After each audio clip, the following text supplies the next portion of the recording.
now, in a recent post, when I was talking about this idea of vicarious, stepping into the role of someone we might see in an image or on in a video or whatever, and imagining ourselves being in that place where it isn't possible or practical for us to be at the moment.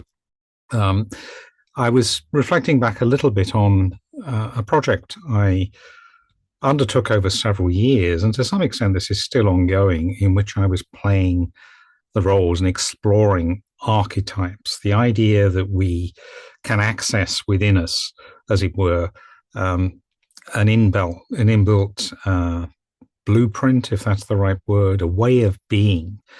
And psychologists talk about this being something we can access from the so-called collective unconscious. And I, as a way of trying to identify common archetypes, had been looking at the pantheon of Greek gods and goddesses and trying to find modern day examples of individuals who exemplify those. Now, one of those that I chose, and I can't remember which goddess she represented, was an Afro-American black slave woman from the 18th century, I believe. I researched her background, read about her, tried to understand even things like what her accent would have been like and so on. And I recreated, with the help of Cindy, this particular lady, stepped into her shoes to see, as an actor would do, how this might feel.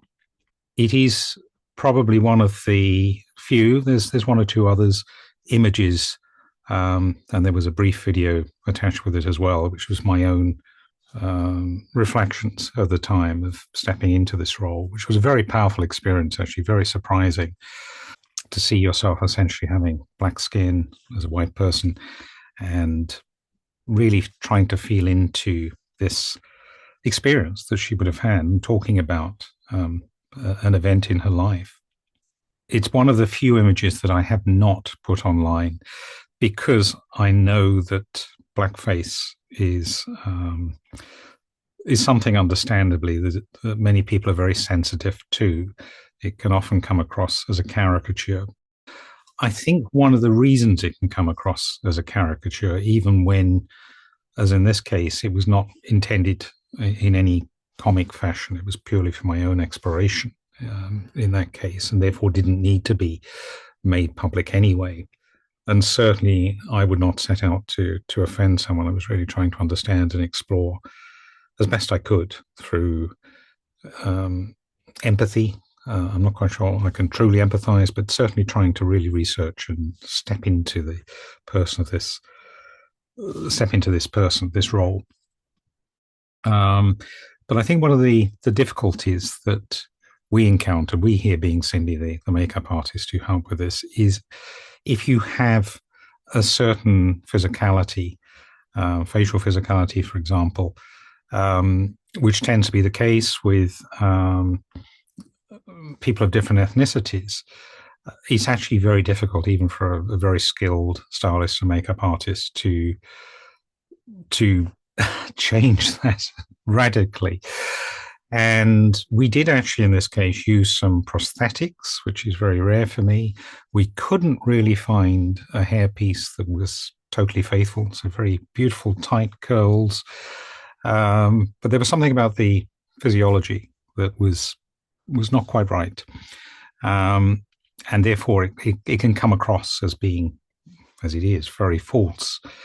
And I think that that is partly what might trigger memories of the way that a lot of people of color used to be lampooned, very sadly, in the arts for entertainment purposes, really quite appallingly.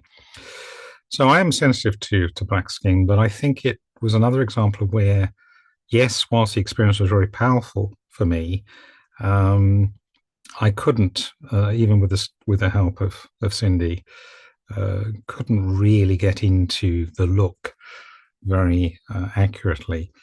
And certainly at the moment, I feel that this is one transformation that I'm going to, at least the images of that, to keep private for the reasons I mentioned. Whether there comes a point where I feel I can put it public with lots of caveats, I don't know. But it's a bit of a shame in a way, because I would have loved to have explored more people of different ethnicities. I've done it quite successfully, I think, with quite a number of Indian folk, both male and female. And there are some examples there of the likes of Dimple Kapadia, Gandhi, which I think was quite successful, actually, and one or two others, actually. That seemed to work quite well. There's something in the physiology there that we were able to work with.